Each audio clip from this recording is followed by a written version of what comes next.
ভাইয়া ড্রয়িং রুমে বসে আছে, আমি যেতেই বলল, চলো। আমি আগে যাচ্ছি, ভাইয়া পেছনে। ভেতরে এসে ভাইয়া আমার হাতে একটা সিরিজ এর মতো কিছু দিল। এটা দিয়ে জ্বর মাপে তা জানি, কিন্তু নামটা কি?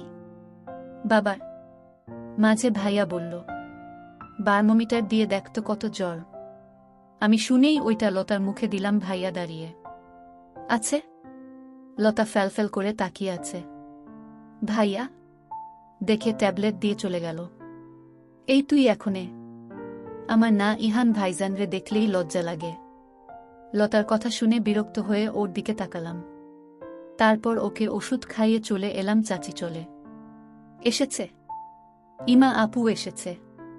কাল বাংলা পরীক্ষা, তাই অত না পড়লেও চলবে। রুমে এসে পরে আবার সবার খাবার রেডি করলাম 10টায়। লতার খাবার রুমে দিয়েছি। সবাই নিজেদের মতো খেয়ে চলে গেল। আমি রান্না ঘরে গিয়ে খেতে লাগি, তখন হঠাৎ কারো আওয়াজ শুনে চমকে মাথা তুলে দেখি ইহান ভাইয়া রান্নাঘরের দরজায় দাঁড়িয়ে হেলান দিয়ে দাঁড়িয়ে আমার দিকে তাকিয়ে আছে। ভাইয়া এখানে কি করছে ভেবে পাচ্ছি না। আমি জিজ্ঞাসু দৃষ্টিতে তাকিয়ে আছি। ভাইয়া আমার তাকানো দেখেই সোজা হয়ে দাঁড়িয়ে বলে, আমার জন্য 1 কাপ কফি করে দিস রুমে। বলে আমার উত্তরের অপেক্ষা না করে হনহন করে চলে গেল। ভাইয়ার মুখটা কেমন রাগী লাগছিল, কিন্তু কেন? ধূর ছাই থাক গা, আমি খাওয়া শেষ করে কফি করে ভাইয়ার রুমে যাই। ভাইয়া রুমে নেই, গেল কই? তখন ভাইয়া বারান্দায় দেখে আমাকে ডেকে ওঠে। আমি ধীর পায়ে বারান্দায় আসি। ভাইয়া কফি নিয়ে চুমুক দেয়। আমি চলে আসতে গেলে ভাইয়া ডেকে উঠে। চমকে উঠে বলি, কি? আমার হার্টবিট দ্রুত গতিতে লাফাচ্ছে। আমি দাঁড়িয়ে থাকতে পারছি না। ভাইয়ার কাছে এলেই এমন হয় কেন? ভাইয়া আমাকে কেন ডাকল? কিছু বলবেন? ভাইয়া কফি পাশে রেখে উঠে দাঁড়ালো আর আমার মুখোমুখি হয়ে দাঁড়িয়ে বলল, তুই শুধু ডাল দিয়ে ভাত খাচ্ছিলি কেন? হকচকিয়ে ভাইয়ার মুখের দিকে তাকালাম। এটা জিজ্ঞেস করার জন্য কি ডাকছে ভাইয়া? কেন, কি হয়েছে? কি হয়েছে? মাছ মাংস থাকতে শুধু ডালও কেন খেলি? এমনি? তোকে কি মা খেতে মানা করেছে? আমি ছলছল চোখে ভাইয়ার দিকে তাকালাম। চাচি মানা করেনি, কিন্তু খেতেও দেয়নি। যেমন আমার আর লতার জন্য কখনো মাছ বেশি দেওয়া হয় না। বাসার সবার মধ্যে যদি কেউ না খায় তখন ওইটা বাঁচে, তখন আমি আর লতার মধ্যে কেউ একজন খাই। আজকে চাচি 3 টুকরা মাছ রেখে গেছিল। রাতে সবাই একটা করে শেষ। আমরা কি খাবো? আর মাংস ছিল না, ঝোল আর ডাল খেয়েছি। ইহান তাকিয়ে আছে আমার দিকে।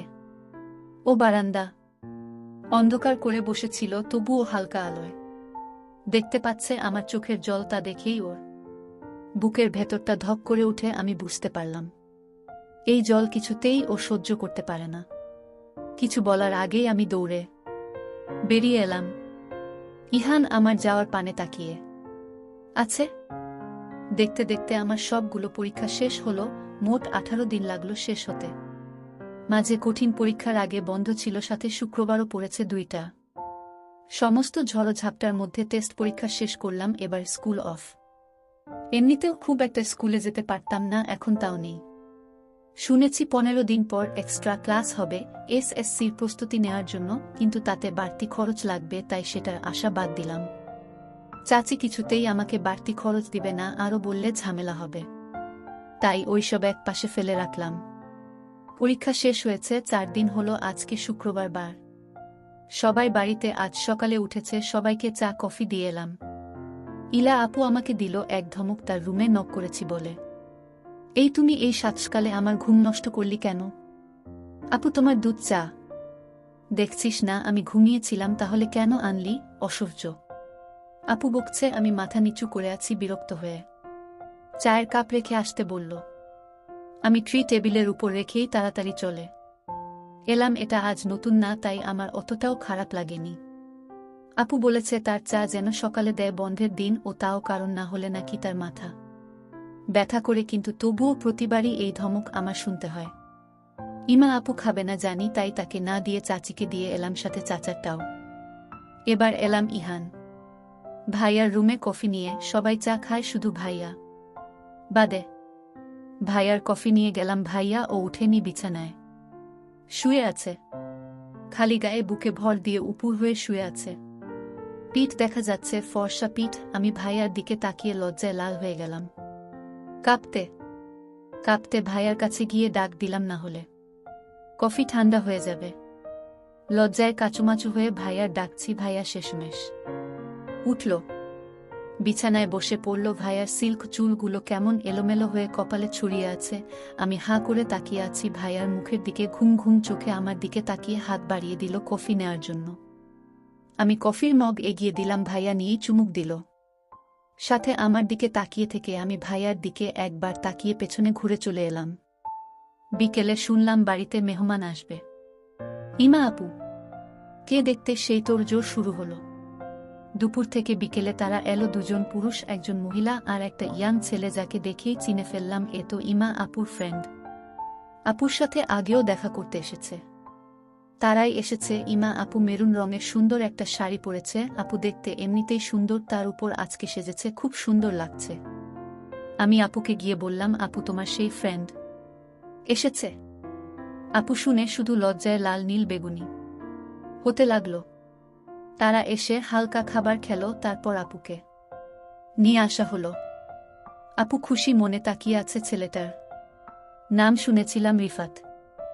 আপুর সাথে খুব মানাবে। আপুকে রিফাত ভাইয়ার পাশে বসানো হলো।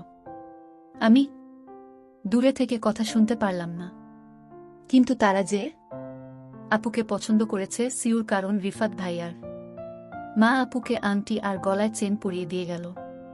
তারপর আপুকে নিয়ে আসা হলো। তারা আর কিছুক্ষণ কথা বলে চলে গেল। শুনলাম বিয়ে ঠিক হয়েছে। আপুও অনেক খুশি। তারা এতদিন চুটিয়ে প্রেম করেছে, বিয়ে তাড়াতাড়ি ঠিক হয়েছে 1 মাস পর। রাতে আপুর পাশে বসে আমি রিফাত ভাইয়ার সম্পর্কে জিজ্ঞেস করছি। আপু লজ্জা লাল নীল হয়ে সব বলল। কলেজে থেকে তাদের রিলেশন শুরু হয়, তারপর একসাথে মেডিকেলে পড়ে। তাদের ভালোবাসার 7 বছর পূর্ণ হয়েছে। বাড়িতে আপু 1 সপ্তাহ আগে জানিয়েছে, কিন্তু কি অদ্ভুত, আমি কিছু জানতে পারিনি। তাও মন খারাপ করলাম না। যাই হোক, আপুর তার ভালোবাসার মানুষটির সাথে বিয়ে ঠিক হয়েছে। এর থেকে ভালো কি হতে পারে। আপুর রুমের 2 রুম পরে ইহান ভাইয়ের রুম। আমি সেদিকে তাকিয়ে কি মনে করে যেন সেদিকে পা বাড়ালাম। একটা ইলা আপুর রুমে, সেটা ভেতরে থেকে লক করা। আরেকটা খালি রুম। আমি ধীর পায়ে রুমের কাছে আসতেই থমকে গেলাম। কান খাড়া করে দরজার কাছে দাঁড়ালাম। খুব স্লো ভয়েস এ গান শোনা যাচ্ছে। ভাইয়া গান গাইছে। আমি দরজা ফাঁকা করে ভিতরে উকি দিলাম, কেউ নাই, কিন্তু গিটারের আওয়াজ আসছে। ভাইয়া কি বারান্দায় দাঁড়িয়ে গান গাইছে হবে হয়তো। কি মিষ্টি কণ্ঠস্বর ভাইয়ার এই। আমি দুবার গান শুনলাম, কিন্তু আফসোস এটাও হিন্দি গান। তবুও শুনছি মুগ্ধ হয়ে। কি অপূর্ব কণ্ঠ, মনটা নিমিষেই আনন্দে ভরিয়ে দেয়। আমি দরজার কাছে থেকে আস্তে আস্তে ভেতরে ঢুকে পড়লাম। আমার বুকের ভেতরে তোলপাড় করছে। হার্টবিট বেড়ে গেছে দ্রুত গতিতে। তবুও এগিয়ে গেলাম বারান্দায়, দরজার দাঁড়িয়ে মুগ্ধ হয়ে গান শুনছি। গান শেষ হতেই থমকে গেলাম। আমি ভেতরে চলে এসেছি। হায় হায়, ভাইয়া দেখলে আমাকে কি মনে করবে। তাড়াতাড়ি পেছনে ঘুরে ছুটে চলে এলাম। বাইরে এসে বুকে হাত চেপে ধরে হাঁপাচ্ছি। দেখতে দেখতে আরও 1 সপ্তাহ চলে গেল। আজকেও শুক্রবার সকালেই জানতে পেরেছি আজ সবাই ঘুরতে যাবে। আমার স্পেশাল গেস্ট রিফাত ভাইয়া। বিয়ের সময় ঘনিয়ে আসছে, তাই তার আগে সবাই মিলে ছোট একটা পিকনিক করবে। এখানে বিবাহিত কেউ যাবে না। যাবে ইলা আপু, ইমা আপু, ইহান ভাই, রিফাত ভাইয়া ও তার 2 ফ্রেন্ড। ইমা আপুর 1 মেয়ে ফ্রেন্ড ও যাবে। মোট 8 জন। এখানে আবার ইমা আপু আমাকে ও যোগ করেছে। সেটা শুনেই আমি হতভম্ব। চাচি আমাকে কিছুতেই যেতে দেবে না, আমি সিউর। তাই হলো, চাচি শুনেই চেঁচামেচি করতে লাগল। কথাটা তুলেছিল সকালের খাবার টেবিলে আর শুরু হলো ঝামেলা। আমি চুপ করে রান্নাঘরে থেকে দেখছি আপু আর চাচির মধ্যে কথা কাটাকাটি হচ্ছে বিষয়টি। আমার একটু ভালো লাগছে না আমার জন্য। ঝামেলা হচ্ছে। মা প্লিজ ঝামেলা করো না, এটা শুধু আমার সিদ্ধান্ত। না রিফাত ও চায় ও যাতে যায় আমার সাথে। কেন ও এমন চায় কেন? কারণ ও জানে উষা আমাদের বোন কাজের লোক। না প্লিজ নিজেকে জামাইয়ের কাজে ছোট করো না। আর উষা কখনো কোথাও যায়, এইবার না হয় গেল। বেশি দিনের ব্যাপার না তো, মাত্র 3 দিন, একদিন যাব, 2 দিন মাঝে থাক, দেন চলে আসবো প্লিজ। চাচি খাবার ছেড়েই উঠে গেল রেগে গমগম করতে করতে, রাজি হলো না। খাবার শেষ করে ইমা আপু আমাকে নিয়ে শপিং মলে এলো। আমাকে 2টা ড্রেস কিনে দিল, একটা লং ফ্রক কালো সাদা মিক্স কালো ওড়নার সাথে, আরেকটা কামিজ। আমি নিনো না, এত বললাম, শুনল না। এসব নিয়ে তাদের সাথে বেড়াতে যেতে হবে শুনে আমি চমকে উঠলাম। আপু কি বলছো? চাচি তো রাজি হয়নি। সেসব তোকে ভাবতে হবে না, আমি সব ম্যানেজ করব। কিন্তু আপু, কোনো কথা না, আমি তোর বড়, তাই আমার কথায় প্রেক্ষিতে কথা বলবি না। আপুর করা কথা শুনে আর কিছু বললাম না।